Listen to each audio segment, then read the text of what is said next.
That's enough of that. Hey, how's everyone doing? I'm doing grand. I'm doing a heck of a lot better. My back feels great now after seeing the chiropractor a couple of days and being helped by modern medicine of muscle relaxants and anti-inflammatory meds. Drugs. There's nothing that it can't cure. Hey, Andrew, how's it going? Hey, how is everyone else doing? My name is Doug Lackey, veteran columnist of Wrestleview.com. I host Wrestleview Live alongside Adam Martin after every WWE pay-per-view, except the last one that we had because Adam was being attacked by Earth. He had a very, very bad allergy, sinus infection, head cold type thing, and so Earth tried to kill him. He stayed indoors and turned off all communique with Earth so that Earth could not kill him. But however, my powers of drugs, Allegra, helped me to survive Earth and bring to you, I guess, was an okay recap of Backlash? You know, it's what I tried to do after a 3.5 hour long pay-per-view. So yeah, that's one of the things we're going to be talking about today. But welcome to Wrestleview Weekly, where we recap Raw and SmackDown, go over all of the week's news, little bit of op-ed here and there, little bit of injury reporting here and there, and also we watch a match blindly, or a match at least that I've never seen before, and subject myself to either great stuff or horrible stuff. And oh boy, do I have one for you. Grass, she's a harsh mistress like the moon. Yeah, the moon can be pretty tame. I mean, it just causes tidal waves, but Earth itself, grass, trees, mold, dust, nah, it will kill us all. Earth will kill us as long as we recognize that it is killing us. The match of the night comes to us from the land of New Japan from 2 years ago. First off, this is not a match that was a 5-star classic from Dark Overlord Meltzer. This doesn't even rank up there in a 4-star range. I only found this gem just off of a blind search, because for too long these matches that I've been watching on here seem to put me in happy moods that are stuff that I want to see or am curious about. And so I felt like I needed to go back to watching stuff that makes me angry, that makes me question what people think is wrestling, and also makes them think that I'm not a wrestling fan for not watching it. So I thought about killing two birds with one stone today with tonight's match, and that is, first off, returning to a person that has given me great discomfort, and that is Will King Little Critter Ospreay, the guy who will flip at anything, going up against a guy that have been trying to figure out since him coming to the WWE, NXT specifically. Trying to figure it out, but no one will explain it to me, and gives me a look of, well, God, Doug, you're with Wrestleview. Why don't you know this guy? Why don't you? You should know who he is. Well, no, I don't. Well, why don't you tell me? Well, come on, Doug. Well, now we're going to figure it out, because I found a match from before he came over to NXT. We are watching Will Ospreay versus Adam Cole from New Japan's Destruction in Hiroshima, 2016. This was in September of 2 years ago. So yeah, we're going to be watching that. This is going to be a doozy. What are we drinking today? We are drinking margaritas. Because frankly, due to the prediction making that I did on Backlash, all 4 of my lock picks were successful. So no shots of tequila live on the show today. Instead, we put them into a healthy drink. And I have more to put in it. So there you go. But it's celebrations. I love me. There are 3 drinks that I love. Scotch, number 1. Johnny Walker Black on the rocks is number 1. But number 2, and strict second, are margaritas. I could drink margaritas all day long. One night I came back from work and drank 3 within an hour and a half or 2 hours, and oh my God, was I toasty. My girlfriend will attest to that. So, we are celebrating by not getting trashed quickly live, and instead we're just going to do it ourselves and celebrate it. But on with the show. On with the show. News, recaps of the TV shows, and op-ed today is Backlash from the Backlash to the Backlash. Or Backlash of the Backlash that was from Backlash. Whatever. But it mainly has to do about time. The length of the pay-per-view, and what constitutes this. Why is this happening? This is not a gradual thing, but we'll talk about that later. But on with the show. Let's talk about Raw and SmackDown, because Money in the Bank is starting. Money in the Bank qualifying matches are starting, and people want to grab a briefcase, climbing a ladder, and stuff like that. And so what better way to get the show going and start fantasy booking than talking about that? By the way, if you're jumping on and this is the first time watching, up on top you see the goal bar, 45 followers to 100 followers, not subscriptions. I'm being nice here. I'm being very cheap. Get to 100 followers, I will check out Wrestle Kingdom 12 and watch that live on here with all of you. Because, quite frankly, I've never seen it. I would like to see it, and there you go. Down below, check out that record. We're doing a hell of a lot better since that abysmal WrestleMania weekend, we've gone from 5-11 to 22-13. How you like that? 6 below 500 to 9 above 500. How you do that? Well, when you have predictable pay-per-views, that's what happens. We went 6-2 on Backlash. We'll see what happens here. I'm going to have to do a goal of some kind or a celebration of some kind once we get 100 or something like that, 100 wins. But anyway, let's talk about Raw and Fonz Balor, shall we? That luscious, abbed man that he is. But no, that's not the first thing we're talking about. First, going to talk about the starting of the show. Of course, Kurt Angle comes out and starts the show. Because it's Raw. And that's how every show starts with Raw, is Kurt Angle coming out. You realize that three of the past 4 Raws have started with Kurt Angle being the first one to come out. Nothing's changed on. Nothing is, unpredictable, really. Yeah, nothing. Nothing at all. Angle comes out and announces the qualifying matches that are going to be happening for the men's and women's Money in the Bank ladder matches. There will be 8 men in the men's match, but only 5 women in the women's match. Why not 6? I don't know. Why not 3 from each? But no, you're doing 5. Curious. Angle goes over the matches that he has booked for them, and then out comes Braun Strowman saying that he should be in the match, at least given a qualifying match, because he has, he won the Greatest Royal Rumble, he won the tag titles with a 10-year-old at WrestleMania. Angle agrees, but then before all that happens and he's given a match, out comes Kevin Owens saying that he's deserving of something.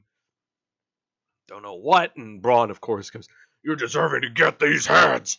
So, this would lead to a Money in the Bank qualifying match between Braun Strowman and Kevin Owens. For the past 3 weeks, the interaction outside the ring of Braun Strowman being the runaway Mack truck and bowling over Kevin Owens, and Owens selling like a genius. Selling like how Dolph Ziggler wished he could sell. That's what we've been getting for the past 3 weeks, is this interaction. And it's just a wonder to behold. I've been meaning to show my father the very first tag match that there was. The tag match after WrestleMania, after the Superstar Shakeup, where it was Strowman and Lashley versus Owens and Zayn. I've been meaning to show my father this because he's only seen bits and pieces of Strowman. He does not understand how magnificent of a human being this guy is. I've got to show this sometime. I would like to sit down and kind of get his reactions to when he's watching it. But yeah, Strowman Owens have great chemistry, especially with Owens' flip selling and flop selling against the barricade. It's just absolutely fabulous. I love the tree bit about knocking over the whole tree. Yeah, that was a nice little anecdote from Braun there. But as far as the match goes, yeah, the winner's Braun Strowman. You know that. So he is the first qualifier for the Money in the Bank. Beep, beep. Bam. Bam. That's how you do it. I waited till all of them got up to the treehouse and I tore the whole damn tree down. Oh, God, Braun is just a treasure. Just an absolute treasure. He is great. He is great. Do we see him winning the Money in the Bank contract? Oh, it's so tough. It's so tough. But I can't make that call right now because we haven't figured out all the participants. But, man, if this is the only one you knew, you'd absolutely pick him. But there are some others that have qualified that I am like, oh, God, that's so tempting. But here we go. Yeah, I could watch Braun Strowman kill people all day. Kevin Owens is a great bumper for him still. What is Owens doing jobbing every week since he's been on Raw? It's been 3 weeks, Mike. I'm sorry. Patience. You don't get turned into the Death Star in less than 3 weeks. Sorry. It takes time. Besides, we already know what your act was on Smackdown. You're not supposed to be winning all the time. You're not going against... And Shane McMahon is not there, and nor is Daniel Bryan. not being cleared over here. You have Braun Strowman now. You got Bobby Lashley now. You have larger creatures on Raw than you do on SmackDown. Roman Reigns is interviewed by Mike Rome. Reigns says he's the uncrowned Universal Champion. WWE management doesn't agree. He's sick of it. Reigns can't control the backstage politics. The boys in the back. It's always the boys in the back. When he's in the ring, that's where he silences the haters. Because he loses. Kind of see how that argument kind of falls flat on its face. Yeah, just ask Heyman, Lesnar, and Joe. You lost. And I'm talking about WrestleMania specifically. Reigns wouldn't want to be Sami Zayn or Finn Balor. He's pissed off, which means he'll dominate and win. Reigns is going to take back what's his, the Universal Championship. Grumble, grumble, grumble, grumble. Angry Roman is Bayley says he can't wait to hug the briefcase, and Bayley did a little thing too. Kurt Angle's backstage with Goldust, and Goldust wants to be in the thing. But Jinder Mahal shows up and says that he wants to be in the thing. But, oh well, what are you going to do? Oh boy. Golden Reigns has received many opportunities, and Goldust never received any. Angle says he hasn't won a match since being on Raw, and Angle says if he can have a good showing against Chad Gable, he'll think about it. So there you go. No Way Jose is dancing to the ring along with Titus Worldwide. They're going to be going against Baron Corbin and the Revival. 6-man tag of No Way Jose and Titus Worldwide versus Corbin and the Revival. Corbin and the Revival win this one. Just kind of a ho-hum match. Nothing really to establish here. I really feel sorry for the Revival. After they appeared last year after WrestleMania, but then you get a broken jaw. Your other partner gets hurt after you get healed. Man, it's really, really tough to come back from that, from not being on TV a lot. And I really, right now when it comes to No Way Jose, I really, really wanted him to come to the main roster really, really badly last year when he was on TV on NXT a fair amount. He had not been on NXT for a good long time before bringing him to the main roster. So I'm not as much a fan of that move either. But again, that's just me. But man, do I feel sorry for the Revival. Baron Corbin going up against Titus Worldwide and No Way Jose, sure. Why not? Corbin has a lot to try to figure out, I think. What you're hearing is the pouring from my shaker. Because I want to fill up my margarita. Because I want to stay happy.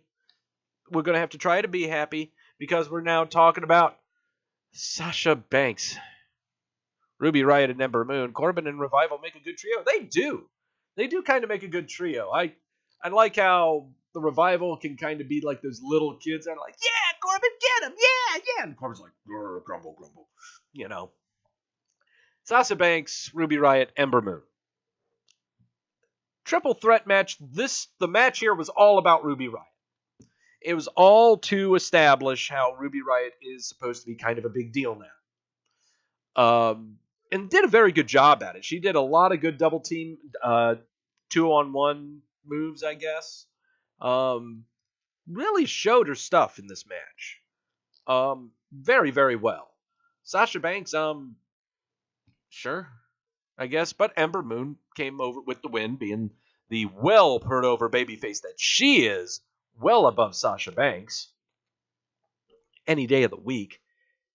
Right now, Sasha Banks has worn on a lot of people, I think, except for the kids. The kids just like the music and the glasses and the sway that she does. Apart from that, not so much. It's really wearing on a lot of people. Ember Moon, to me, I've really been very, very iffy on Ember Moon, even when she was in NXT. She just seems awkward to me somehow. I don't know. Maybe it was the people that she was against, I guess, but now she's being in the ring with established talent like Sasha Banks, like a Bayley, like a later on down the line being in there. Imagine her with doing an Natalya match would be another good one. Mickie James would be a great match. So I think I may be a little, a little pessimistic in thinking that she just needs to be in there with other talent, because I've only seen her on NXT mainly. But no, I'm curious about this. Really, really curious about the move. But she wins, and she is the first one to qualify for the Money in the Bank ladder match. Here is your twofer. Bam. Cute. Wabam. Though I would have preferred her getting the pin on Sasha, but that's okay. Yeah, Bayley and Sasha have really worn on me hard. Yeah, I'm really getting tired of that stuff. Excuse me there. Cleanse the palate. Later tonight, you're having another triple threat Money in the Bank qualifier with Roman, Finn, and Sammy. But coming up next is an exclusive interview with Bobby Lashley. All right, I got to talk about this one. Okay. Now,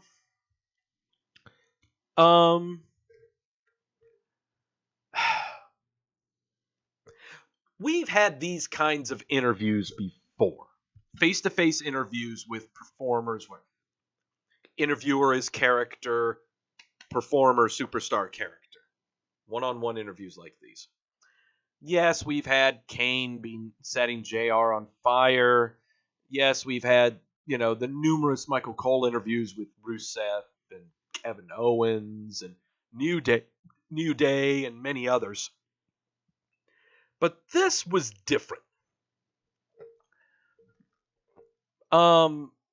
This was really different because, first off, the interview started with a video montage and narrator doing a whole "This is your life, Bobby Lashley. Growing up in a family of blah, blah, blah, blah, blah. His father, Army drill sergeant. He won lots of titles at the NAIA college. He was sent to the Army, and he was an athlete for the Army, and he won numerous medals. That's the difference between that and other interviews, is this one started off with a video montage defining who he is, who he was, or what we're supposed to remember of him, or what we should think of him. And then after that, Renee Young interviewing Bobby Lashley in what seems to be a faux locker room of some kind, with him dressed to the nines, and he comes across, I'm just going to read some of these quotes. It was very, very awkward.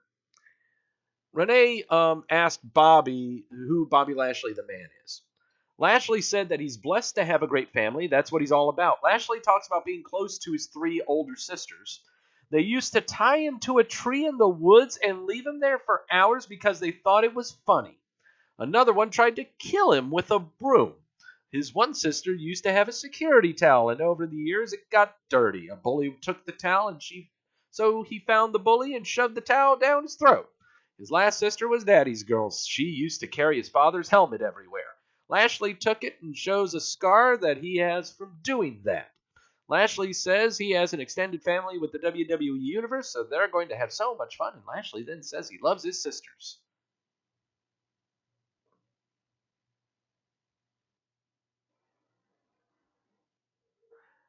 Uh-huh. Yeah, don't get me wrong. The narrated video package was great. Don't get me wrong. If we just had that, that's all we needed. But this stuff here, this interview, was just weird, awkward. Here's what strikes me the most about this entire segment, okay? WWE tried pulling off a whole ESPN, sports program pregame. You ever watch a pregame show of a sport, of a game of some kind, whether it be professional basketball or football or soccer or wherever you are? Professional sporting event. It's going to be on TV. And they have their pregame show. You know how they always have that cheesy human interest story during the pregame show? That's what this was supposed to be. That's what they tried to pull off with this. And they had it in the narrative. They had it in the video montage. The interview? Ooh. Oh boy. So that's number one. That's what they tried to do. Number two, and this is the big number two. They okayed this after production. This was the edited product. This is what they came up with. Can you imagine what it was that they left behind? Can you imagine the number of takes that they did? Just think about that. Think about this, okay? This was the finished product. Edited, polished. Oh God, what was it? Think about that. But they okayed this. They okayed this to go in the air. This is so TNA of WWE. Okay, so TNA. They could have just 86'd it. They could have just 86'd it. Not even wrote it. Not even Grash. Not even who wrote it. Okay? Lashley said those things. He didn't have to. But also, oh my God. So how does this make him look? What are you going to do with this cat now? You're not pairing him with Braun Strowman, that's for damn sure. Braun just killed a bunch of kids building a tree house up in a tree. Lashley can't even survive his sisters. They are not a good pair. They are not a good pair at all, okay? What the hell do you do with this guy? Is he in the women's division now? What do you do? I really have no idea. All that I really do know is this is the WWE's biggest test right now, is how are you going to repackage Lashley? What is your intent with him? You made this a big, big deal bringing him in. And I know I made the same argument about Kevin Owens and, you know, he's jobbing 3 weeks straight, and here we are on 3 weeks straight. But there's a difference here. Kevin Owens is an established character, already established. We know what he can do, what he can't do, what he's capable of. Bobby Lashley has not been on WWE TV in 10 years. You bring him back after WrestleMania and you make it a big to-do. And you have yet to really do something with him that makes him a big to-do. You don't have him in a major program yet. You haven't found a rival for him yet. You haven't found a foil of any kind. He has only been doing tag matches or the Greatest Royal Rumble. That's it. The only thing he did was he ran in on Elias, and Elias is still playing, and he's got something better going on with Bobby Roode. So, I have no clue what the WWE has in store for Bobby Lashley. But they are not helping the cause right now with this horrible, horrible idea of sending this interview out there. Video montage was perfect. That's all you needed to do. That's it. Then you could have trotted Lashley out there live on camera and just wave. And that's it. Didn't have to say anything else. Or maybe trot him out there and you have someone interrupt him as he's about to say something, and now you've started a program. But instead, you've allowed us to believe that he can't even handle his own sisters.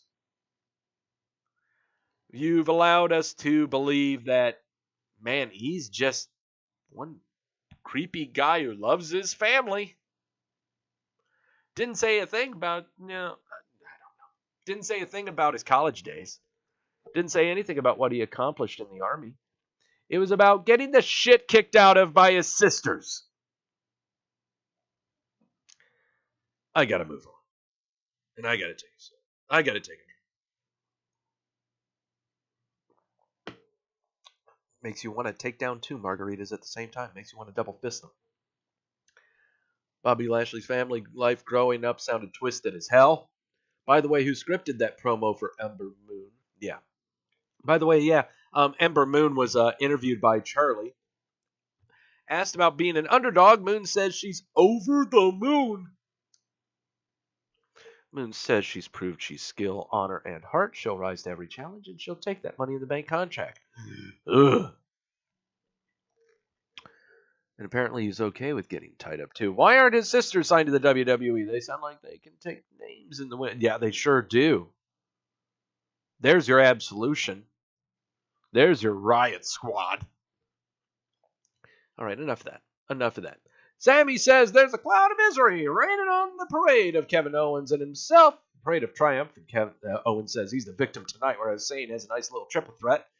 Argue about what happened to Backlash when Zayn slapped him in the face. Zayn says they need to focus on the future and seize a position of power. They need to become the Universal Champion, which is made easier by winning the Money in the Bank contract. Zayn asks if he's with them. Owens says, yeah, I guess. Yeah, I guess. They also had a horrible camera angle with Ember. Yeah, they had a really bad camera angle on Ember also. So, Jinder Mahal. And I was kind of confused earlier. So Goldust was in Angle's office, and out came Jinder, complaining that he should be in the Money in the Bank match. And Angle then gave him a match against Chad Gable, and he would think about it depending on how the match went. Well, this is Jinder Mahal and Chad Gable's match, and Jinder Mahal won. So there you go. Jinder Mahal now has more wins on Raw than Kevin Owens and Sami Zayn. Yes. Yes, he does. Believe that. Let's see. All right, Alexa Bliss talks about winning the Money in the Bank contract and cashing in on Nia Jax. Blah, blah, blah, blah, blah. We're going to talk about her in a little bit. The Ascension says they'll rise to the top of the ladder and turn Raw into the wasteland. Here's one thing that I'm really confused about.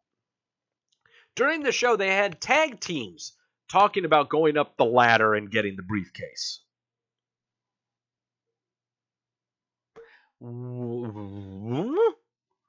Huh? How that? Why that? What do you talk about?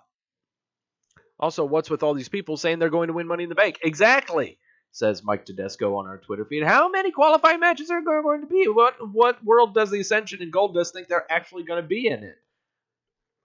I'm thinking there's going to be a battle royal of some kind, is my understanding. But I don't understand. Yeah, I don't get why tag teams do that now. You never really saw that. Oh, well.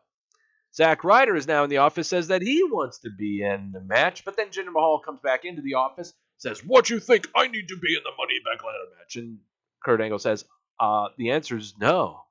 I don't think so. Heath Slater and Rhino versus Drew McIntyre and Dolph Ziggler in a nice little squash. McIntyre and Ziggler win. There you go. Elias is playing his guitar backstage because he's going to get a song and he's going to go against Bobby Roode. Elias, after the break, Elias is in the ring playing his guitar. And just absolutely fabulous. They're over there in Long Island is where this show is. And Elias, he says, last night he was interrupted by pancakes, conga lines, and that glorious fraud, Bobby Roode. Elias figured Long Island would love Bobby Roode, which is where Billy Joel is from, and Elias figured they like talentless hacks. Elias wants to interrupt his singing, so he wants to interrupt the singing and rip out his vocal cords. Then he'll go on to win Money in the Bank ladder match. A Rusev Day chant breaks out, and then he even acknowledged that I'm here tonight, and I need to silence your cell phones, hold your applause, and shut your mouths. One of the lines he says how they can bring back the Islanders, but they'll still suck. The crowd goes nuts with that. That got a good laugh out of the announcers. Then out comes Bobby Roode, and here we go. We're having the match. Bobby Roode wins. There you go. Charlie interviewing Bobby Roode in a weird camera angle also about how good that victory must feel. Roode says those feelings and emotions will get better. Kurt Angle has been handing out qualifying matches tonight, so hopefully he gets one. Yeah. Seth Rollins comes out now, talking about how he and The Miz had a really nice match, and now he's going to be a fighting champion, so he issues out an open challenge. I think it's probably the blow-off to Roode Elias. I think so. He says he's doing an open challenge. Anybody wants to go? It's Mojo Rawley. Out comes Mojo Rawley. When at first I heard music, I was like, okay, who is this? Who is this? Then out came Mojo. I was like, oh, this is gonna be rich. This is gonna be interesting because this was the fuck that I've been complaining about for the past year and a half. Okay, this sucker who's had opportunity after opportunity put in front of him and never taken advantage of it, didn't know what the hell to do with it, and now here he is. Okay, so how good can Rollins make him look? He didn't make him look half bad. Didn't make him look half bad. Here we go with the stomp. Can we get a nice little stomp there? Yes, we can. There you go. It was a fun match. Doing open challenges every week. Yeah, that is kind of a neat concept. But right now, Rollins is one of the hottest talents right now. Nowhere near Braun level. But Rollins is up there right now. And they're kind of trying to ride this wave a little bit. I don't really know what it will take to put him over the hump, though. That's the only thing. And I don't really know if there's a hump that he needs to get over, or if there's no point in it and he just stays in the position that he's in right now. I don't like forecasting that kind of stuff. I only like forecasting cards, pay-per-view cards. I don't like forecasting people's careers. For now, this is a great spot for him to be in. Again, puts on great matches. It'll be very, very interesting, especially when Ambrose comes back. That's what I'm kind of looking at, is when Ambrose comes back. Bo Dallas and Curtis Axel versus the Deleters of Worlds. Yes, Hardy and Wyatt get the win. There you go. A double team Sister Abigail. That's pretty cool. That's a pretty cool move to check out. Most interesting aspect of this match was the brother versus brother dynamic, with Wyatt taking on his real life brother, Bo Dallas.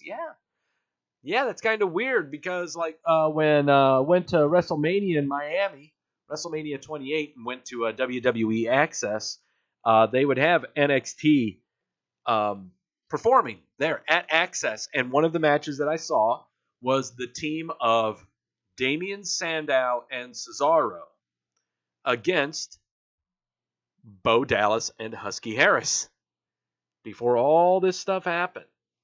And it's so interesting. It's so odd seeing where we are now, Money in the Bank qualifying match, Finn Balor, Sami Zayn, Roman Reigns. This was a nice little back and forth match that's going on. Roman Reigns is about to give the spear to somebody, but then Jinder Mahal comes out from the crowd and trips up Roman Reigns. Ha! That ain't happening. Finn Balor puts the stomp on Sami Zayn, and there's your winner. So, yeah, we got Fonz Balor and Braun in the Money in the Bank qualifying Money in the Bank ladder match coming up from the Red Show. What about the Blue Show? Hopefully I won't go as long on the Blue Show. What's going on the Blue Show? Look at that. Are you telling me that Rusev might have gotten qualified for the Money in the Bank qualifying match? Yeah, Rusev is in the Money in the Bank match. Yeah, it's going to be his first one. Well, who did he beat We'll get to that. Jeff Hardy versus The Miz in a Money in the Bank qualifying match. The winner of this one was The Miz in a great match. This was a fun match, okay? Light years better than Jeff Hardy versus Randy Orton. Not as good as Seth Rollins versus The Miz, but a good, fun match. Really, really fun match. Hardy getting the swanton on The Miz, but Miz just tweaking Hardy over on his shoulders as he was lying on him after the swanton to get the win. Perfect ending, perfect finish, really great match. A little segment backstage involving Sheamus and Cesaro, how they hate New Day and Xavier Woods. There's pancakes in their bags, they're not happy. Paige was in the ring to begin the show to start, and she's just not. Her voice, I don't know what it is. Opening promo was very cringe-worthy. Yeah. Boy. Let's see. Showing highlights of the AJ Styles Nakamura nut-kicking match. Shinsuke is interviewed backstage. He says he knows speak English. He forgot to speak English, and that's about it. Clips of Carmella saying stuff. Yeah, pretty much. She's not in Baltimore. She's gonna be in London next week for a celebration. Uh-huh. Charlotte Flair versus Peyton Royce in a Money in the Bank qualifying match. This match. Iconics are fabulous on the mic. They're really funny, I think. But Peyton. Oh, Peyton and Billy also. The two of them are not very fast. They're not very quick. Watch this match between Charlotte and Peyton and see how often Peyton just walks into things. She's not rushing into things. She's not trying to hit someone and, gets hit before she gets to connect. She just walks into things. She's just walking everywhere. It's very, very odd, awkward match. Very, very odd and awkward match. But Charlotte would win, and she's qualified for the Money in the Bank women's match. So that means Ember and Charlotte are in the Money in the Bank ladder match. Xavier Woods versus Cesaro was kind of fun. Just seeing Big E throw pancakes everywhere. But Cesaro would get the win on this one. We're going to be seeing a program between the New Day and the Bar. All for it. No problem with that. Then Renee Young is interviewing AJ Styles backstage, and he kind of says things because he knows English and says his catchphrases, and there you go. Becky Lynch versus Mandy Rose. Well, first off, before this match started, the Cheese Brothers, the Hammer Brothers, the Bludgeon Brothers had a promo. Very creepy promo. We'll just go ahead and put it that way. You can find it on WWE's YouTube channel. Before the Becky Lynch-Mandy Rose match, DeVille and Rose are in Paige's office. And basically, Paige has barred DeVille from ringside. So Mandy is making her way to the ring, and Becky Lynch, who is dressed up in that flaming vagina sling that makes her look like a strip of bacon, she's in the ring. Mandy Rose's ring entrance is a wonder of human ingenuity. Okay? A wonder of human design, and you will get stiff or wet, one of the two, depending on your preference. Fogged up around the lens, sharp in the center. Mandy is moving slinkly along with the music, plays with her hair at least 12 times, looking seductive as hell. Yes, more of this, and more of Graves' reactions to when Tom and Byron are trying to talk during her entrance. It's fantastic. If you can't get used to the video editing, the video effects of it, at least enjoy Corey Graves' interruptions of his commentators. It's funny as hell. Funny as hell stuff. Mandy Rose gets a win clean over Becky Lynch in this one. Something's going to be happening with Becky Lynch. There's going to be a swerve of some kind. There has to be. There has to be something because she has had absolutely nothing for a very, very long time. The biggest question is who's she going to swerve on? It'll probably be Charlotte. So I'm gathering. But will it be that she joins the group or does she go solo? I don't know. But that's my predictions going on. And wait a minute. Rusev beat Daniel Bryan for the qualifying match? Yeah. Rusev beat Daniel Bryan to get into Money in the Bank. Clean. Clean. Rusev over Daniel Bryan clean. Is everyone saying that Bryan's buried right now? I need to look at the Twitter timelines from yesterday.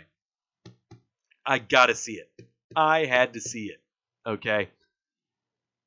The end of the match, you'll see Daniel Bryan just kind of sitting on the apron looking incredibly dejected. So sad, so sorry for himself. And that's what he's best at. This is what he's best at.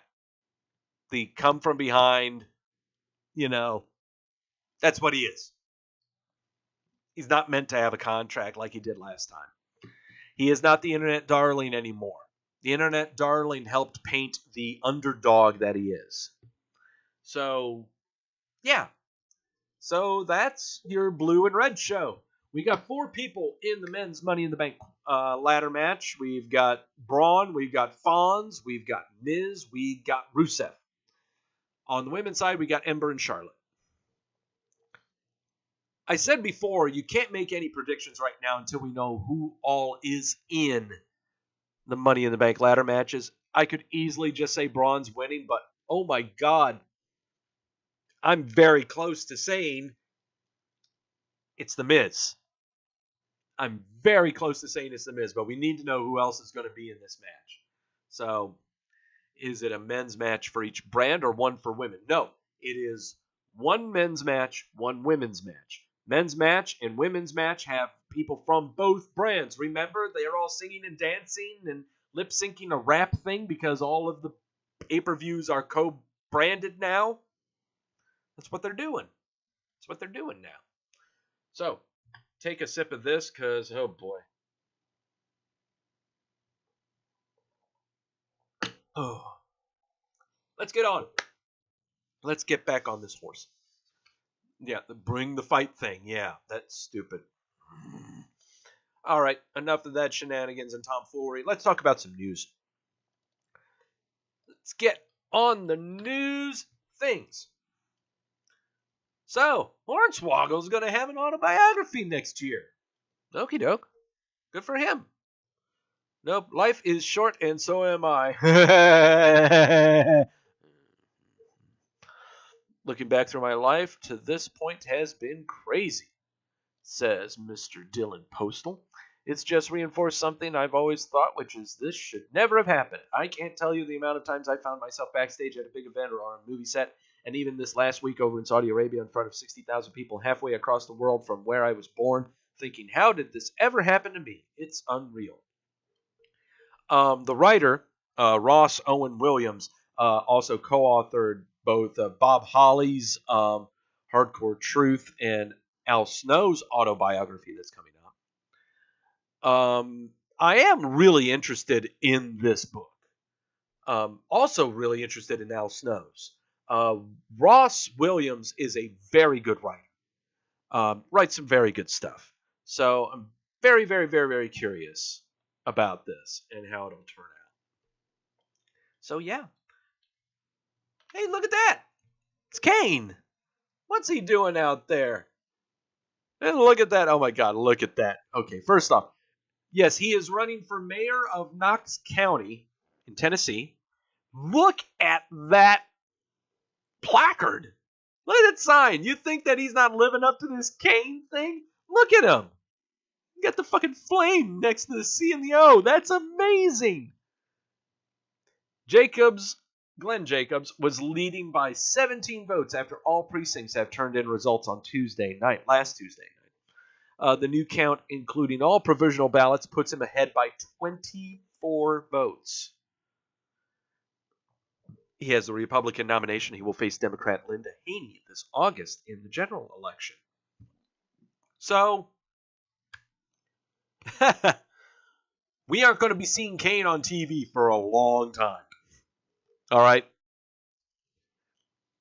First off, more power to him. I wish him a great campaign. I don't know what his platforms are. Don't care. Would I vote for him? Probably not. But the one thing that I do want to take from this, the one thing I hope everyone takes from this, is that voting matters. Voting is important. If you have the ability to vote, you do it. Period. 17 votes. Just 17 votes got him the Republican nod. Just 17 votes. If you're out there saying that your vote doesn't count, shut up. Okay? And I also say this because yesterday was primary voting for us here in North Carolina. I take voting very, very seriously. I take it as a duty as an American. I take it incredibly seriously. Anyone who makes complaints about and excuses for not voting, I just don't want to hear. No, it's your duty to do it. No excuse. Period. End of discussion. America. Fuck yeah. Coming again to vote today. Fuck yeah. WWE has applied for a new trademark for a classic NWA WCW pay-per-view event. Let's go beyond the clickbait headline that Jerome is so good at writing and just say that it's the Great American Bash. Great American Bash was created in the late 80s by the late Dusty Rhodes under the Jim Crockett Promotions. Yes, in 2004 they tried doing this, but then they just shortened the name to The Bash. But on July 15, 2014, WWE released a compilation DVD of the Great American Bash bouts, United We Slam. All of the Great American Bash pay-per-views are on the WWE Network right now, but they are refiling. They're going to file a new trademark for this. I don't think this will be a WWE branded event. I see this as NXT. I really, really do see this as NXT. I really hope it does go to NXT. I really hope it does. But, yeah, that's just my 2 cents. If it doesn't, oh well. I like being wrong. I don't care. Let's talk about the saga that is Hulk Hogan. That TMZ just will not let go of this story. TMZ is reporting that plans are underway for Hulk Hogan to return to WWE. Hogan and WWE have been in talks recently. From what's being reported, it's all positive. Hogan was reportedly asked to go to Saudi Arabia for the Greatest Royal Rumble. One member of the royal family in Saudi Arabia specifically asked for Hogan. Of course, Saudi Arabia asked for Hogan. They also asked for Stone Cold. They asked for The Rock. They asked for Shawn Michaels. They asked for everybody. Of course they did.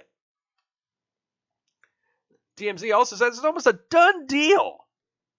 According to TMZ, the WWE has shown interest in bringing Hogan back, and if he is all for it. Per the report, they have to make sure it's done the right way. A source close to TMZ mentioned that the WWE is paying close attention to Hogan's speech at the Boys and Girls Club on Wednesday. The WWE was paying close attention to a speech he was giving at the Boys and Girls Club because he was receiving some kind of Lifetime Achievement Award. Really? Really, TMZ? You really, really love Hulk Hogan, don't you, TMZ? You can't get enough of him. Ever since he had the reality shows and the sex tape and everything, man, you love you some Hulk Hogan. Love him, love him, love him. He's just a car wreck. His whole family's a train wreck, isn't it?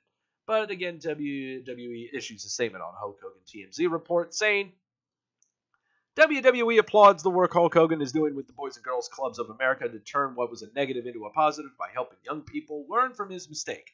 While he has taken many steps in the right direction since we parted ways, Hogan is not currently under contract to the WWE. Could he be? Maybe. In the future? I don't know. I just don't see how it's a positive unless he just stays away from television. Don't have him on TV. Just don't. Don't have him anywhere near the TV. Oh, Booker T thinks it's right. Oh, God. Booker T thinks it's possible that Hogan will return. Oh, God. What'd you say, Booker? Drop top Porsche, rollie on my wrist, diamonds up and down my chain. Cardi B straight. Money, man. She's hot. You know what I mean? She's just not Nicki Minaj. Look at it these days. You know what I mean? Anybody like it? Anybody making money, anybody coming up, and doing things and being able to take care of their family, keep a roof over their head. That's what the American dream is truly all about. I hear so many people give Cardi B a bad rap for, she's not this, she's not that. Oh, okay. You're going to talk about Cardi B the whole time? Well, never mind. I'm just not going to watch you then. I don't know what a Cardi B is anyway. That sounds like a heart condition.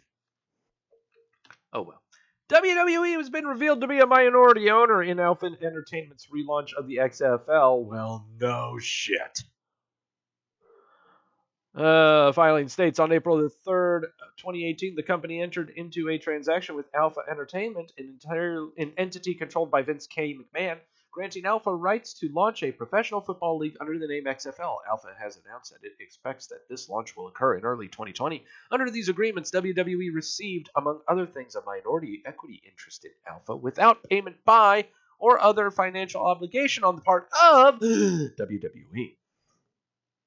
So yeah, they are going to be they have a stake in it, but it's not like the two are going to be co-promoting in any way. At least that's what Vince said. You have to take his word for it. Uh-oh. Tino Sabatelli is out for several months with a torn pec. Yeah, he's going to be having surgery.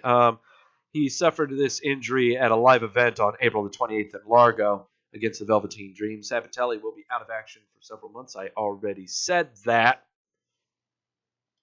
So, yeah. There you go. Oh, and you're going to love this. So, WWE is going to be doing an episode of Undercover Boss. This is going to be interesting. Footage for the episode was shot at the WWE Performance Center in Orlando, as seen in the following clip released.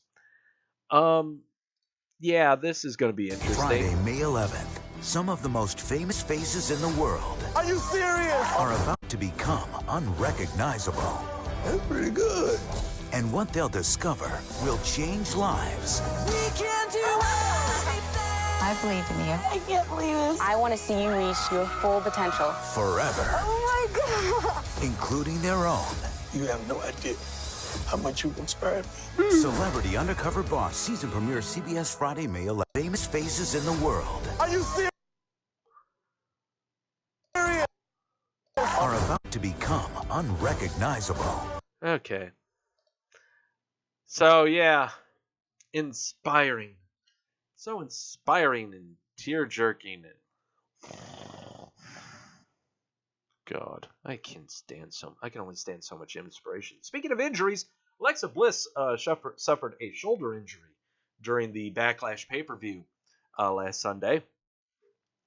According to WWE posted on Twitter, she suffered a shoulder injury. We're no word of how long she'll be out of action. She lost the title match to Nia Jax and blah, blah, blah, blah, blah. So we don't really know. This report came out on Monday. And there's been no update yet. So we are not sure what's going on with Alexa right now.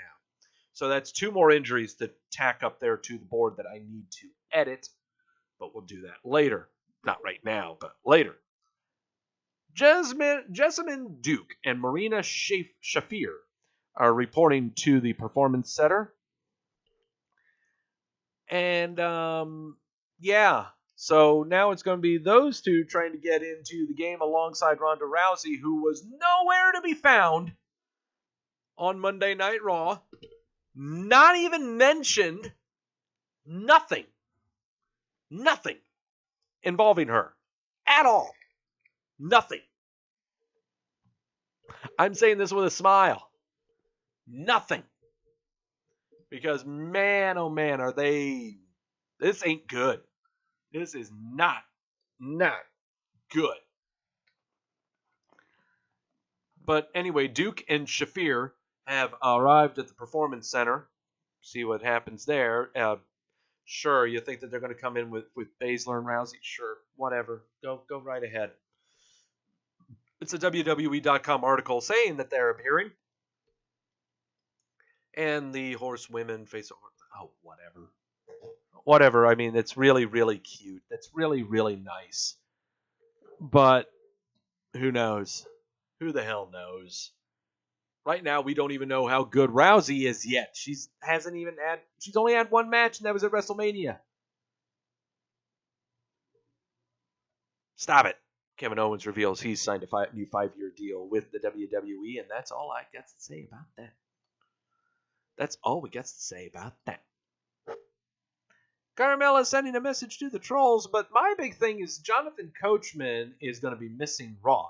Due to obligations with the Golf Channel, Jonathan Coachman revealed he would miss next week's Raw taping in London. No, it's not because Booker T is going to replace him. No, it's not because he's in the doghouse. No, it's not because. Just stop it. Coach makes a lot of money doing other things other than trying to make long-winded sentences in a short amount of time. He's not very good. He's better at golf where the action is so at a snail's pace. What else? What happened here? What else is out? Oh, look at this. Orlando wants to host WrestleMania again. They hope to host the event either in 2023 or 2025. Also, Tampa is hoping for a bid for 23, 24, 25. They're acting like this is the Olympics. Seriously, WrestleMania just needs to stay in the state of Florida. Just stay in the state of Florida the entire time. The weather's nice that time of year. There's plenty of stuff to go do. God, you got NXT right there. Why the state of Florida has not been bidding for the WWE to build a Hall of Fame in their state is beyond me. WWE just needs to relocate to Florida. Why are you still in Connecticut? Just move to Florida. You will feel so much better. You'll be so much more brown. And you may not be as stressed out all the time. Vader has been hospitalized for a third time, having another heart surgery. Posted on his Twitter account today. Vader said yesterday, I had a surgery on my heart. My heart has shifted to an AFib. No, go back. Well, I guess I'll put it at that. That was his tweet. Yeah, we'll just go and do that there. My heart had shifted into an AFib, irregular heartbeat. A person in a fib has substantially increased chance of heart attack and stroke. Surgery was to put the heart in normal sinus rhythm, and it was a success. Well, that's good. Said that last time. Vader, just take it easy, dude. Take it easy. Okay. Finally, we lost a character. Today. Nick Busick, known as Big Bully Busick, passed away at the age of 63. I believe he was failing a battle against cancer. That's what it was. Had a very, very short stint with the WWF, but made more money in the WWF in the 70s and going into the 80s. But he had such a look, such a great look. Having this, I believe this is like an imperial mustache, where it would just curl over to the cheeks, where he looked like Bluto from the Popeye cartoons. He'd wear a derby. He wore a derby hat, stinky cigar, wore a turtleneck sweater alongside with his trunks. I mean, he just had a fabulous look. That kind of look needed to be replicated and put with the vaudevillains. It was so good. Just so good. WWE.com official statement. Nick Big Bully Busick passed away at the age of 63. Notorious in-ring villain known for his signature derby and mustache, Busick battled superstars like Bret the Hitman Hart, Sid, and the British Bulldog in the early 90s. Extends condolences. What I remember most about him was, first off, he was managed by Harvey Whippleman.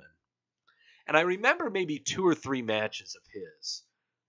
2 of them were squash matches. But the third one was he was the jobber in the debut match for Sid Justice. Was Big Bully. Because he came out to the ring and Harvey Whippleman started bullying the female ring announcer. Bullying her. And then suddenly out came Sid. In quite possibly some cheesy music. I mean, ugh. But still, that's what it was. So, we lost a great character, is what we lost.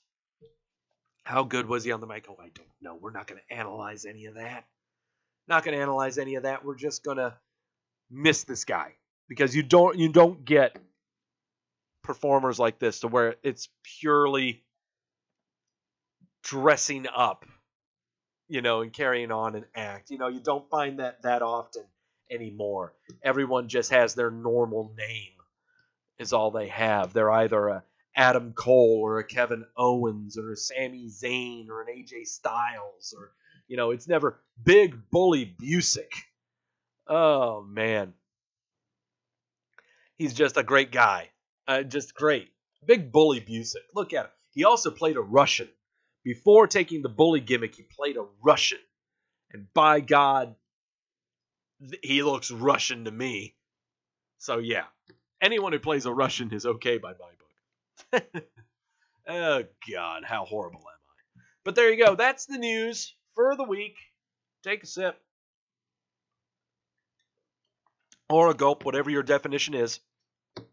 It's now, I want to talk about Backlash to the Backlash of the Backlash. And let me bring this up right now. Backlash of the Backlash to the Backlash. Here is my researching. Yes, I use Wikipedia. Who wouldn't use Wikipedia? It's all right there for you at your disposal. Why do I have Extreme Rules 2014 brought up, and why did you pop up? Stop it. So why do I have this brought up? Okay, so last Sunday's Backlash lasted 3 hours and 27 minutes. Had 8 matches. For 3 hours and 27 minutes, 8 matches. People were leaving the arena before the main event. Kids had to get to bed before their hero Roman Reigns even came out to the ring. People have to work on Monday nights. I mean, sure, the WWE can go ahead and just, carry on their shows for as long as they want, and people will watch them on demand. But if you've got no one there in the crowd to cheer it, then what the hell is it going to sound like when you put it on your network, other than just putting in pipe sound, and we can figure out what that is. Yeah, Andrew, I'll be honest, Andrew, there have been lots of times that I've come close to falling asleep during pay-per-views. Almost did it to WrestleMania. Almost fell asleep at WrestleMania. But, so why do I have Extreme Rules 2014 brought up? Well, I kind of thought to myself, and again, my complaint during the recap of Backlash was that the show was too damn long. People were down for the count. Yeah. And so, people are streaming. That's why my phone's going off. And so, it led me to think, well, what was the construction of this pay-per-view since the inception of the WWE Network? Like, this pay-per-view at this time of the year, since the beginning of the WWE Network, 2014, well, what's been the construction of it? So, I wanted to try to find a pattern of some kind. Trying to find a pattern or a reason of some kind. Okay, so, Extreme Rules 2014 happened on May the 4th of 2014, 4 years ago. So, we're looking at pay-per-views around the same time frame. And this was the pay-per-view around the same time frame. Extreme Rules 2014. I'm going to scroll down here. I remember this card. Do you remember Alexander Rusev defeating R-Truth and Xavier Woods in a handicap match? You remember Bad News Barrett becoming the Intercontinental Champion? You remember Bray Wyatt beating John Cena in a steel cage match and the creepy kid opening the door and singing at John Cena and John Cena pooping his pants?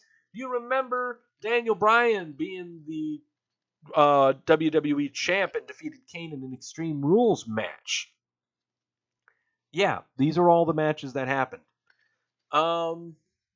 So, this card, Extreme Rules 2014, there's all your match times right there. The total match time, total amount of time of action in the ring was 1 hour and 33 minutes. 1 hour and 33 minutes in a show that lasted 2 hours and 41 minutes. 1 hour and a half of ring time, 2 3/4 hours of show.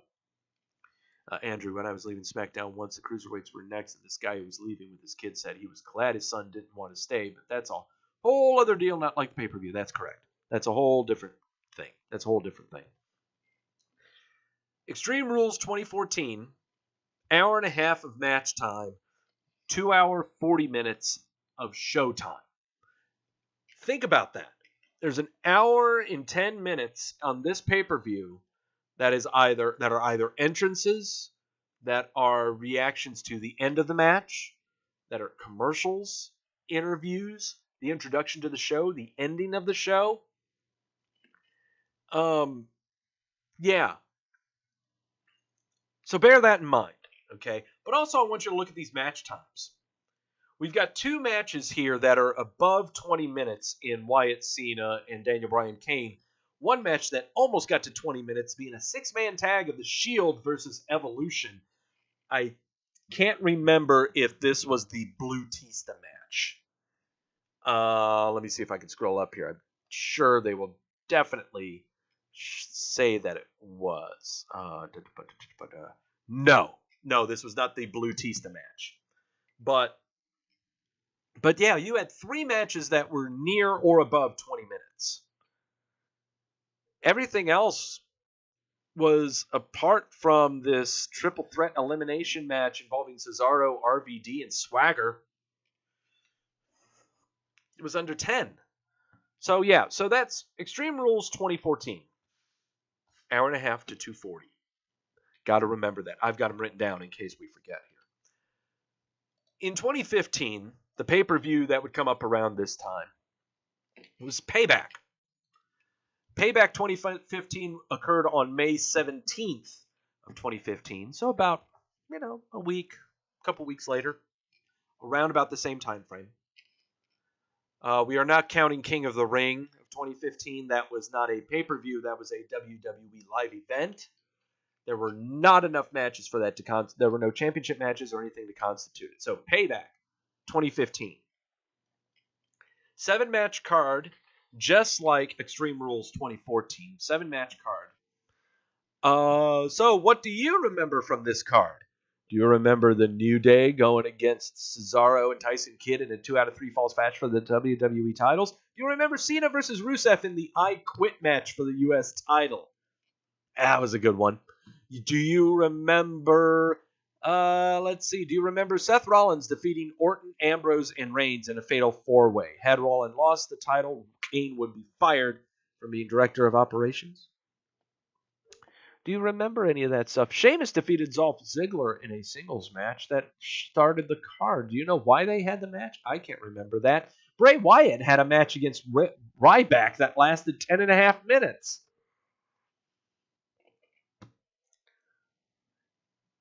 So this is Payback 2015. I had to have that awkward silence in there so you could focus on what the hell these matches happened. Payback 2015. An hour and 40 minutes of ring time in a show that lasted 2 hours and 53 minutes. So we're kind of seeing a pattern here. About an hour and 10 minutes of fluff is what we're noticing here. Hour and 10 of fluff. Entrances, introing the show, outroing the show, segments, interviews, commercials. Hour and 10 of fluff. Okay, just bear that in mind. Hour and 10 of pure fluff. Nothing happening. Okay, but also bear in mind that so far these pay-per-views have lasted less than 3 hours. Okay, so we're trying to find a pattern of some kind. Let's go to 2016. Extreme Rules. Do you remember what an Extreme Rules was? Extreme Rules of 2016? Well, it happened on May the 22nd of 2016. I want to double check and make sure that I got my figures right. Because here's Payback of 2016. No, Extreme Rules occurred closer. I want to do this one. Extreme Rules of 2016. Do you remember any of these matches? Let's go over these matches together.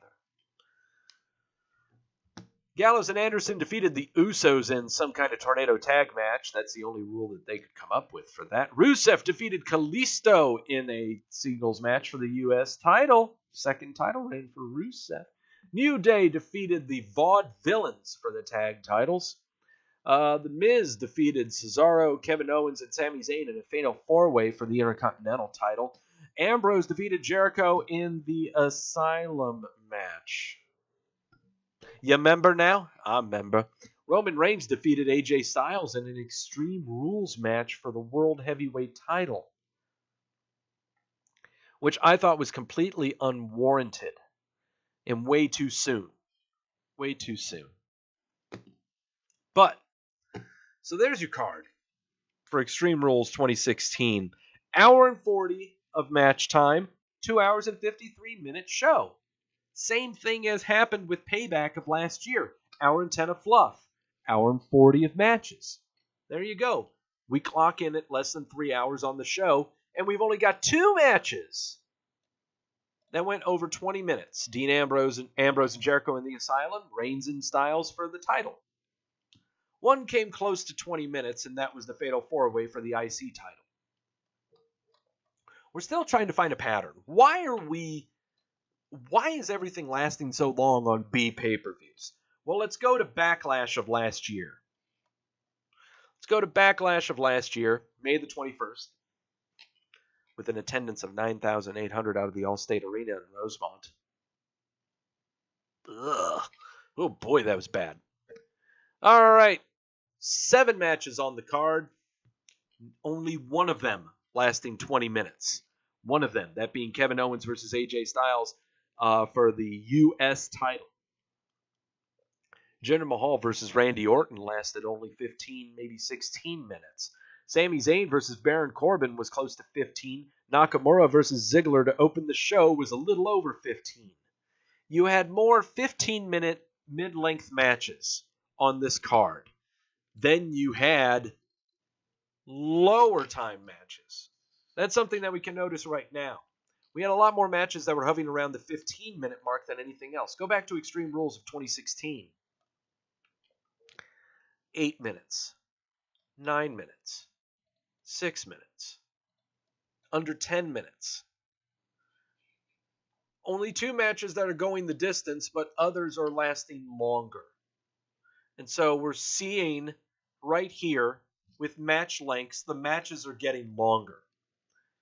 And more often they're in matches that they are to prop up or trying to sell who all is in it. You know, you're trying to prop up, you're trying to build up these new people that you got on the roster, like a Shinsuke Nakamura, like Sami Zayn and Baron Corbin. Even though they've been on the roster for at least a year, year and a half, you still got to build them. Still got to build them. So there you go.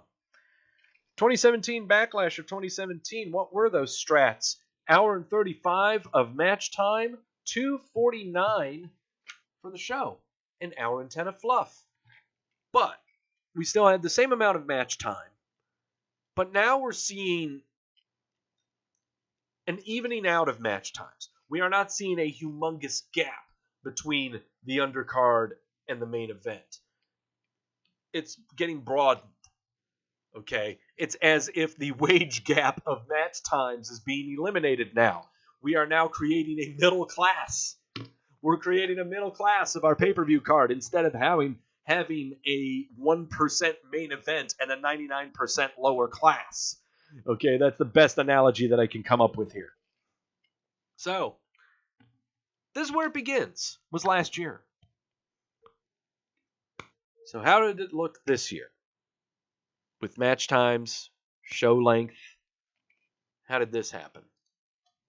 Here we are, Backlash 2018 from the Prudential Center.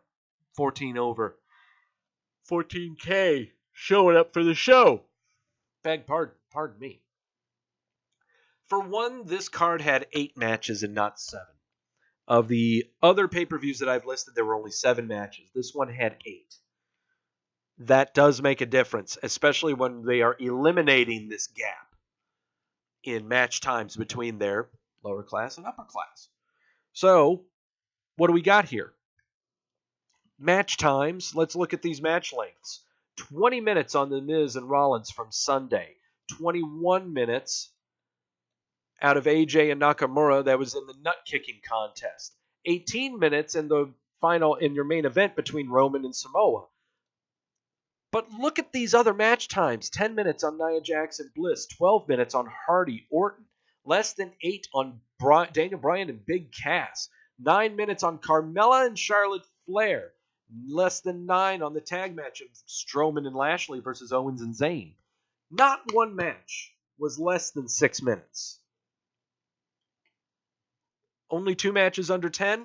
No, not really. There's 3. You got 3 matches under 10. But again, not one match is under 6 minutes.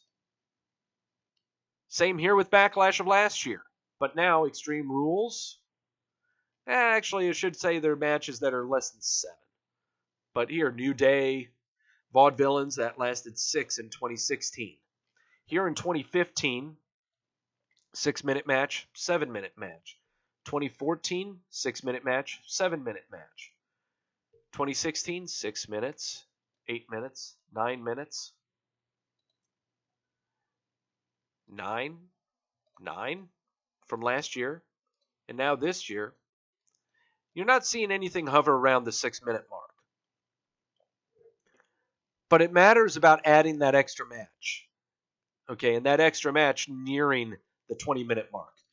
None of these other shows had 3 matches hovering around or over the 20-minute mark. That's what made the difference. This was a bigger card. And with having the bigger card, you can take advantage. There was an hour and 57 minutes of ring time in this show. Hour and 57 minutes. So if you take the 1 hour and 10 minute of fluff into account, you should still be hovering around the 3-hour mark. Hour 57 minutes of ring time. So that means you should have 3 hours and 7 minutes of a show, right? Show lasted 3 hours and 27 minutes. Close to 3.5 hours. So there was actually an hour and a half of fluff on this, which means, take it into account, all of the other shows that we saw, the fluff with the Elias thing made it seem longer. Yeah, there was the Elias segment. Yeah, that lasted a good 10 minutes, 10, 15 minutes. Yeah, there was that segment also. There are a lot of factors that went into why this show lasted as long as it did. The bigger question is, did it need to? Did we need all of these matches in this card? Was it warranted? Could one of these have been on the pre-show? I'm telling you right now, looking at all of this, no. There is no way that any of these matches, these 8 matches that were on the card, would have been relegated to pre-show. No way. I would not put the Strowman-Lashley tag match against Owens and Zayn. No way. That needs to be on the main show. You've been building Strowman for so long, you just had Owens and Zayn come in and you're trying to build Lashley. Got to be on the main show. Carmella versus Charlotte Flair for the women's title of SmackDown. That's got to be on the main show. You're building Carmella as a heel. Daniel Bryan versus Big Cass in a singles match. You've got to have that on the main show. You're trying to rebuild both of them. Big Cass especially. And you're not putting any of your other title matches as a pre-show. Not your U.S. title with Hardy and Orton. No way are they going to be a pre-show. Not Nia Jax, Alexa Bliss. No, you're trying to confirm and affirm that Nia Jax is a big deal. Not Seth Rollins Miz. Can you imagine if that match was on the pre-show? No way in hell. No way in hell. Nothing else. Okay, this is what they got. This is what we were given. There's nothing to really... Is this something we need to prepare for in the future? 3.5 hour long pay-per-views every month? I don't know. Money in the Bank right now does not seem to be that way. Right now, it's just looking like we're going to have Nakamura and AJ in a last man standing match. Maybe a Hell in a Cell match or something. Excuse me. We're going to have that match. As far as the Universal title with Brock Lesnar, he's not showing up at Money in the Bank. That's already been confirmed. Rollins is going to be defending his Intercontinental title against who? Who knows? Jeff Hardy defending his U.S. title? Something needs to happen with the U.S. title. And quickly. I know Jeff Hardy's only had it for 2 weeks. But, oh my God, he has yet to cut a promo. Ugh. Oh boy. Your women's titles, are they being defended? We have yet to see Asuka on SmackDown really do anything, for that matter. Let's see, on the Raw side with the Raw Women's title, Nia Jax is on there, but they haven't figured out an opponent for her. They've been too busy trying to build Ronda Rousey, who wasn't there Monday. So, there you go. I ran down all your titles. Your tag titles, Cheese Brothers or Hammer Brothers will go against someone. Who knows? Then you have Deleters of Worlds, Hardy and Wyatt. They could be going against anybody. Take your pick.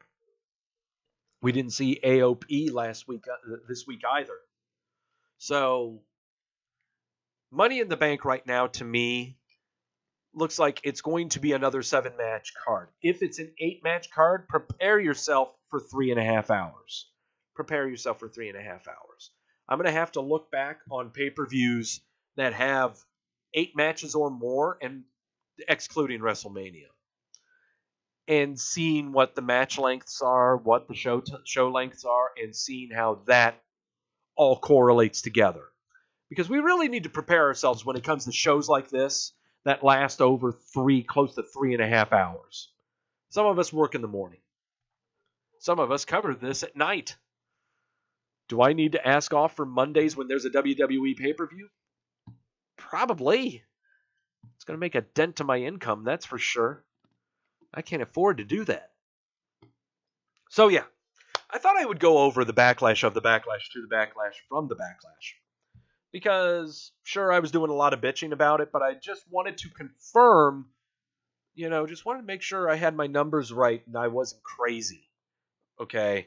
And also thought I'd bring a hint of my old days of 3R into Wrestleview Weekly. So, that's my piece. It's now time for the match of the week. For those of you watching right now on YouTube, and I'm doing this right now live, and it's kind of weird, but if you're watching on YouTube right now, thank you so much for tuning in to the taping of the show, Wrestleview Weekly. You can catch it on the Twitch. My handle is Doug Wrestleview. You can catch me on the Twitter at Doug Wrestleview. Send me your matches. Send me anything that you would like me to check out over Twitter. Just give me a direct message on there. Go ahead and check it out. And thank you so much for tuning in to the taping on YouTube. If you're wanting to check out my watching of the match down below, fingers there, down there. I'm trying hard. If you're wanting to check out me watching the match of Will Ospreay versus Adam Cole of New Japan from 2 years ago, check into the Twitch channel. Check into it on there. You'll find it on there, and you'll see how horrible I feel watching it. See how the matches before Mania this year. Yeah, that's something I'll check out, Andrew. Yeah. But, again, thank you for checking out the show on YouTube. Give a subscription. Please subscribe to the Wrestleview channel. And while you're at it, head on over to Twitch. Check out me watching the match and follow the show so we can get this bar up to 100. So I can watch the Wrestle Kingdom, and you can join me, and you can see me shove Cheetos up my nose. Apart from that, see you later, guys. Now, for all of you watching live right now, I am going to... Actually, I need to get some ice in my drink. Need to get some ice in my drink real quick. And I'm going to refill, get another margarita. And then we are going to watch this horrible, no good, very bad match involving King of Little Critters Ospreay and Adam Cole Bebe. Yeah, this is going to be a doozy.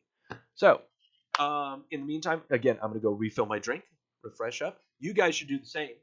And in the meantime, enjoy this graphic of Awesome Kong eating a turkey leg. And I'll be right back.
grumble, grumble, grumble, grumble, grumble, grumble, grumble, grumble, grumble, grumble, grumble, grumble, grumble, grumble, grumble, grumble, grumble. Oh, hi, I'm back. Okay, so apparently what this show is it's called Destruction, and is a 3-city tour where I believe they go to Tokyo, Hiroshima, and some other place. I'm not going to look it up right now. Okay, but it covers a whole week. And this one that we're watching is from the second show that they did of this tour in Hiroshima. And this is a joint promotion, a joint deal done between New Japan and Ring of Honor. Adam Cole is apparently the heavyweight champion of Ring of Honor, and is being challenged by Will Lil Critter Ospreay. So yeah, I really do not know what to make of this. How did I stumble upon this? I basically went to Will Ospreay's Pro Fight database on ProFightDB.com, looked up his star matches, and lo and behold, there was him and Adam Cole Bebe. This match was rated by Dark Overlord Belzer as 3 3/4 stars. So you know it's either really good or, oh my god, this is going to be bad. I don't know what to make of it. So,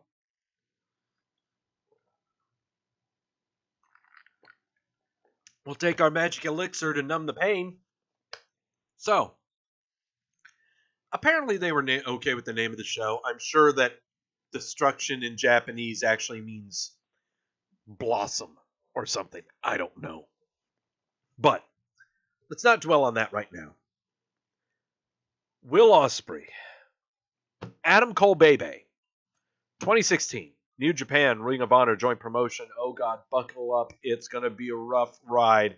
Here we go.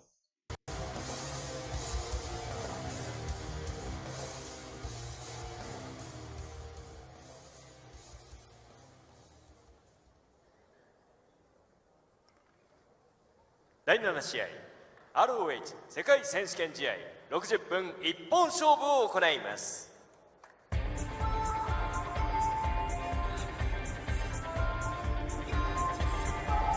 I may not have commentary here.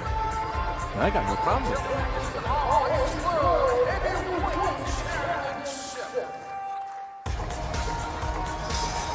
空飛ぶ暗殺者エアリアルアサシンビル・オスプレイ。規格外の跳躍力、想定外の回転数、我々の予想をことごとく上回る技の数々。圧倒的な身体能力でリングの上で見せる姿はまさにファンタジー。派手なハイフライだけではありません。さまざまなスタイルに対応する高度なグラウンドテクニックも併せ持ちます。日本、ヨーロッパ、さらにはメキシコのプロレスにも対応可能。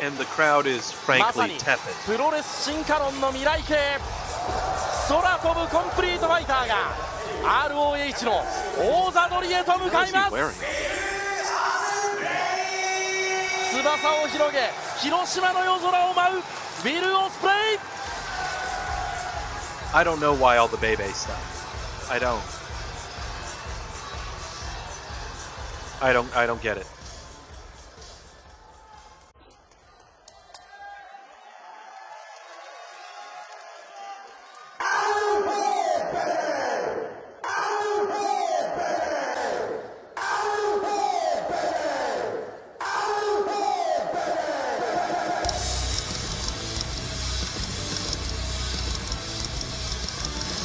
今年8月、それまで1年以上実に25回の防衛を重ね ROH 世界王座を守ってきた J リーサルを破り自身2度目のチャンピオンとなりました。アメリカ ROH のリング上で表明した衝撃のバレットクラブ加入。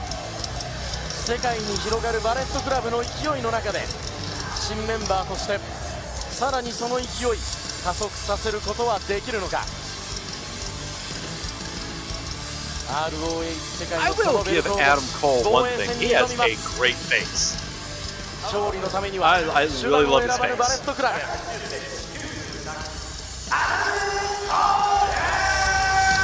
空空を舞う挑戦者を、その弾丸は捉えることができるのか。 Dapper individual. アダム・コール、久々の日本のリング、どのような戦いを見せるでしょうか。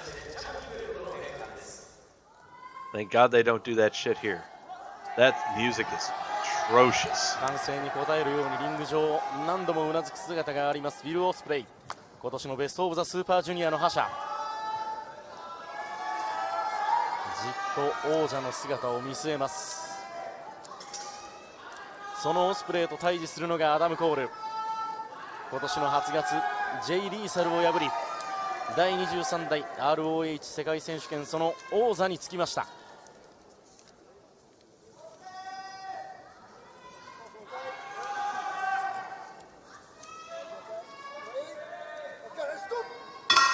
日本、広島、新日本のリング上で行われる ROH 世界選手権、戦いの始まり、ゴングの音を聞きました。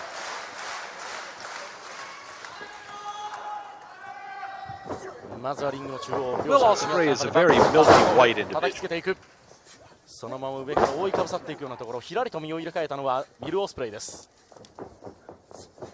そしてそのオスプレイの左の腕を絞り上げていこうというところ、ここも素早く入れ替わっていく。逆にオスプレイが主導権を握っていくか。早いね、早いね。山川さん、早いですね。早い、それでさ、必ずさ、自分の有利な方向に持っていくじゃん。ロープ詰めたろ。はい。オスプレイゆっくりみたいな。離れ際ですが、ここは王者を挑発しつつの笑顔でのブレイクとなるか。いや、逆に今度はアダム・コールも押し込んでいきます。ですから真壁さん、このオスプレイがその、ここは王者もやられっぱなしではいけないというところですけどね。空中技だけではないんですよね。I kind of like it when he does that in the silent crowd. That's cool. うまさというのも持っている選手です。ただアダム・コールの方がさ、ちょっとなんだろうな、挑発したりとかさ、ちょっとなんていうの、ちょっとバカにしたりとかさ、そういうとこうまいよね。ああ、なるほど。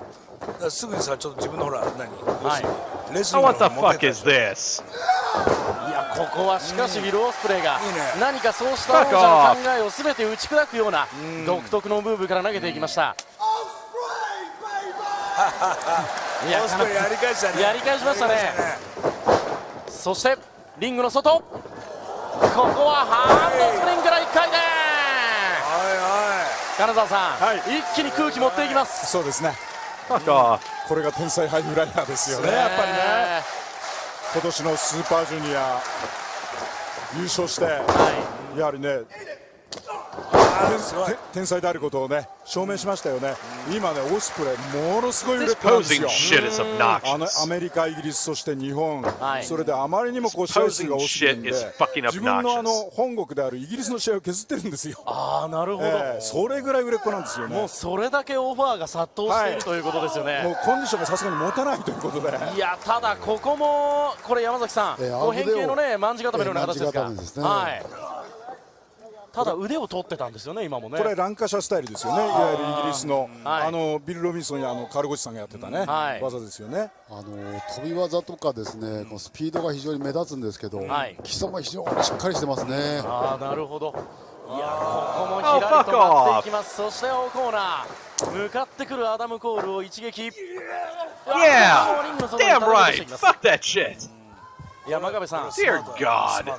何かこうね、このオースプレイにリズムをつかまれそうなところを王者がこう無理やり力ずくでも自分のところに持って帰っていくというね。綺麗な技とそんなんじゃないんだよね。ただそれで押し出す。Can't believe I'm identifying with Adam Cole. なるほど。そしてアダム・コールが今度は場外でオスプレイを投げつけていく。アダム・コール、ベイベー。やっぱりこの辺が彼の修羅場くぐりのうまさでしょうね。もうあらゆる敵と戦ってきた、インディーで揉まれて ROH でスーパースターになった、もうエルガンとも戦ったし、そうですね、もうありとあらゆる選手とやってますよね。このアダム・コール、2008年の4月にアメリカのインディー団体でデビューをしました。そこから2010年頃からですかね、 ROH での参戦、戦いを積み重ねてきました。その中で金沢さん、今年の5月にはバレットクラブ入りも果たしてるんですよね。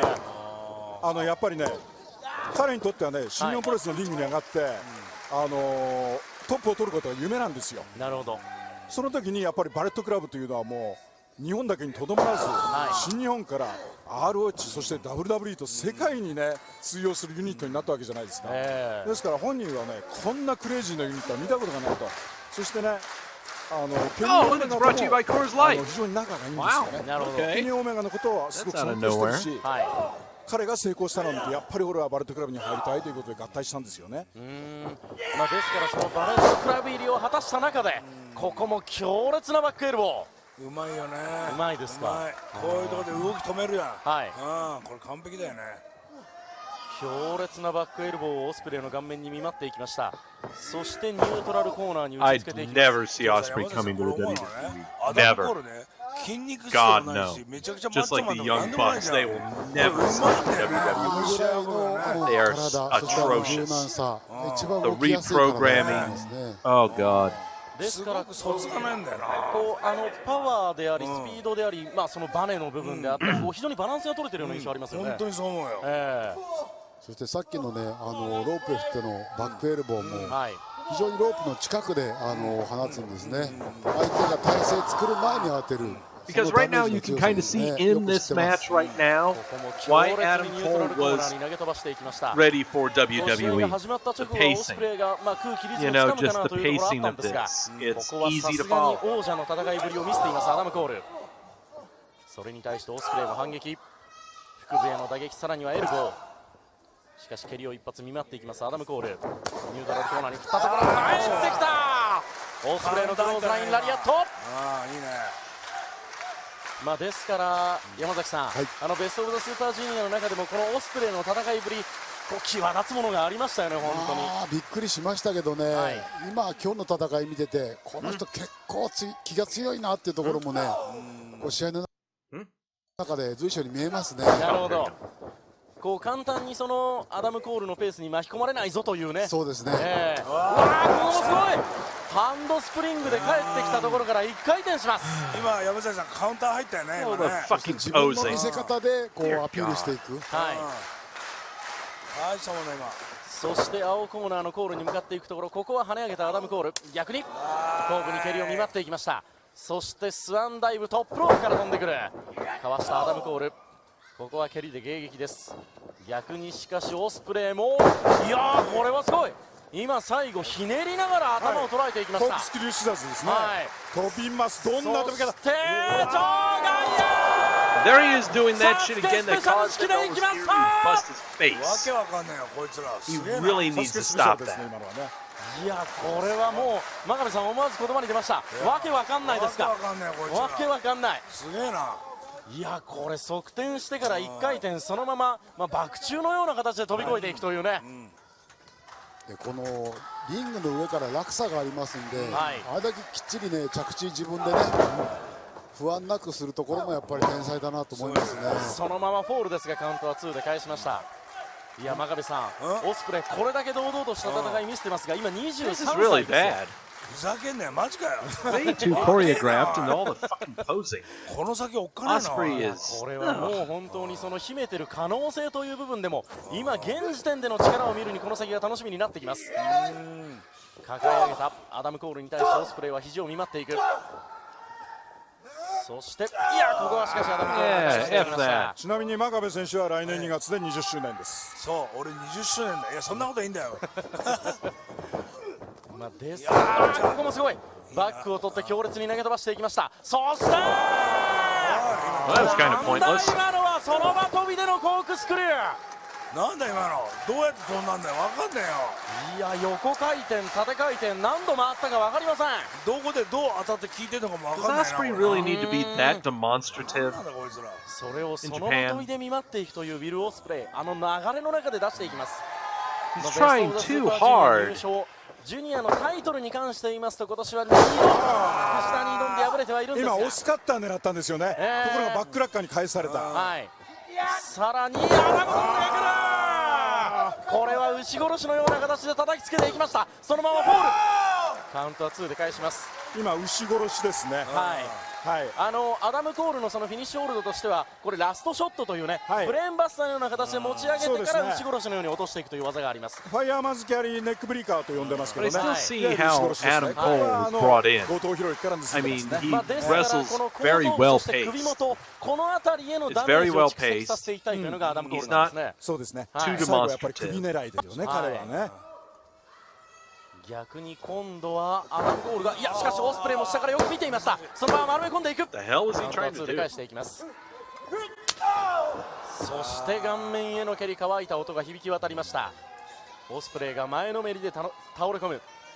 いや何か山崎さん、こう派手な技次々繰り出すオスプレイに比べますと、アダム・コールはこう自分の持ってる一つ一つの技、最小限の技で組み立てていくようにも見えるんですよね。フィニッシュ狙ってるけど返しましたね。なんで正確なんですよね。今空中で押すカッターに返した形ですね。しかし強烈な蹴り。カウンターで見舞っていきました。そしてWhatever the fuck that was supposed to be. どう飛んだんだよ。 Adam Cole, no Spanish fly. What the fuck was that? ここはオスプレイが観客の声援に合意するように Spanish fly my dick. 力を込めます。 We're not doing any of that. さらにその両足腕に力を込めてきました。 Whatever. コークスクリューキック。2回転しましたか。いや2回転だったのか3回転だったのか。狙ってますよ。狙ってますよ。そしてオスカッターには行かせない。捉えたアダム・コールが逆に持ち上げて、いや切り返すか。オスプレイが逆にどちらが攻める。下からエルボーをかち上げていったのはオスプレイ。ハンドスプリングで戻ってくるところに蹴り。この迎撃は痛い。よく見ていましたアダム・コール。そのままフォールに行く。カウント2でなんとか返します。マガラさんよく見てますね。よく見てるよ。冷静だよね。はい。やっぱ冷静。ですからこの Let this be a lesson to you. If you have milky white skin like Ospreay, don't wear white tights. そしてこれjust not appealing. ではないんですけど、的確に相手を止めますよね。アダム・コール膝のサポーターを外した。そのまま膝を叩き込んでいった。強烈な膝。今危ねえだろお前。ランニングいいですね。なんか嫌な音しましたね。 I'm just glad that they haven't done the typical back and forth slapping and punching that every New Japan match has, or the masturbatory mat work for 5 minutes. ここはアダム・コールが強烈な膝蹴りオスプレイにダメージを与えていきました。そしてコーナーを挟んだ対角線。オスプレイなんか起死回生の一発欲しいですね。ここはオスプレイが見事なバックキック。すげえな。バックスピンキックで顎元を打ち抜いていきました。いや一撃一撃がそれぞれのまさに急所にヒットしていきます。そして今度は狙うが、いやオスカッターには行かせない。もうよく見てるよね。いやオスカッターをね完封してますね、アダム・コールは今日ね。そこをことごとく返していくアダム・コールのカナディアンデストロイヤー、パナマサンライズと呼びます。そのままいくか、そのままいくか、ラストショットもらってしまった。その一撃カウント3つ決まりました。今のやばいだろ。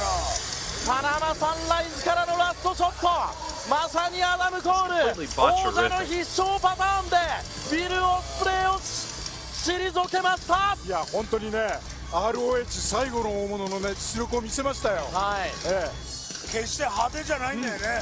派手じゃないです。的確なんだよねこれね。体も決して大きくない。でもうまいですよ。これ山崎さん、オスプレイがさまざまな技繰り出しましたが、最後のところを出させない、その部分完封しましたね。そうなんです。ことごとくねピンポイントでパンパンって決めていく、その正確さとあとうまさですね。逆に言うとさ、それだけオスプレイのワンムーブが怖いってことなんだよね。確かにそうです。その全部完封ってもうやっぱすげえわあいつ。もらってはいけない位置に続けたアダム・コール、王者として見事な防衛を果たしました。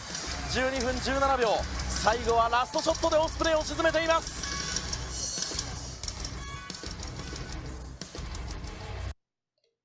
Huh. I don't know. Oh, we got a big old match right there. We're not going to watch that right now. Aerial Assassin is what it is. But yeah, I would not. No. God, no. It's just tough to watch. Watching Ospreay is really, really tough to watch. All the posing, all the demonstrative nature, flip for the sake of flip, milky white man in trunks that looks like he's wearing Fruit of the Looms with puffy paint on his ass. It's tough. I mean, thankfully Adam Cole was there. But even him in that match, I can again understand why he is in the WWE with the pacing that he does. But I don't know. I don't see him doing any of the stuff that he did there to finish that match in the WWE. I don't see him just jumping off of the turnbuckles to do Canadian Destroyer weird type thing. Nor do I see him doing the suplex into neck to the back of the knee thing. I'm sure there are Japanese terms to these moves, but I am not going to learn them, nor will I ever say them.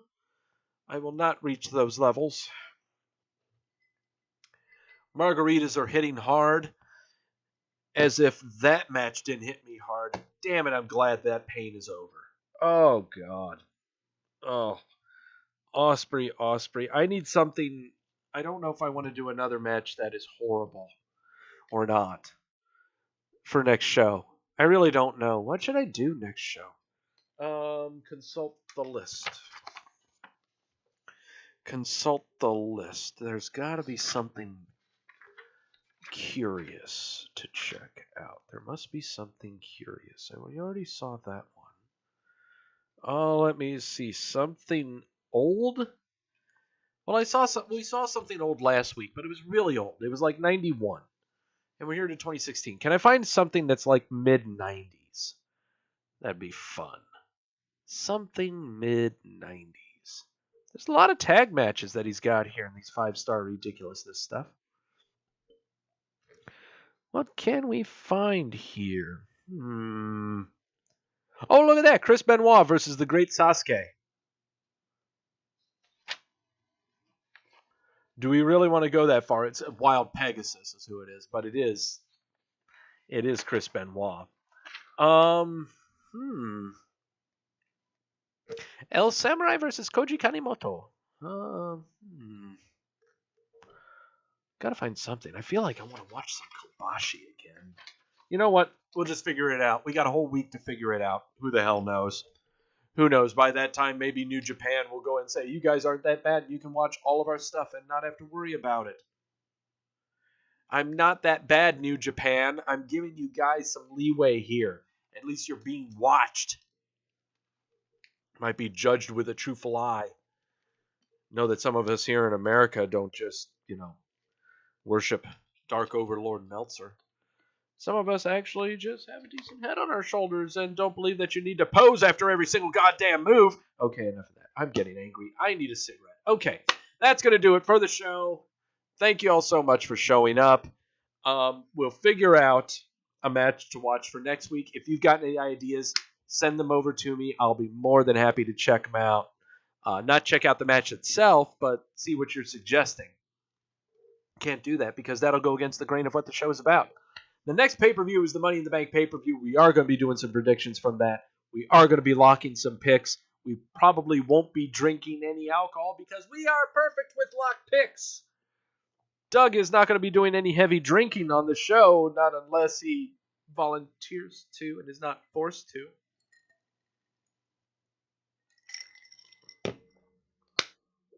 So there you go, and that's all I got to say about that. Until next week, I'll see you then. And guys, take it easy also. Oh yeah, and if you live in the States, Sunday, it's Mother's Day. Tell your mom that you love her because you only got one of them. If you don't have one, I'm sorry. That came out awkward.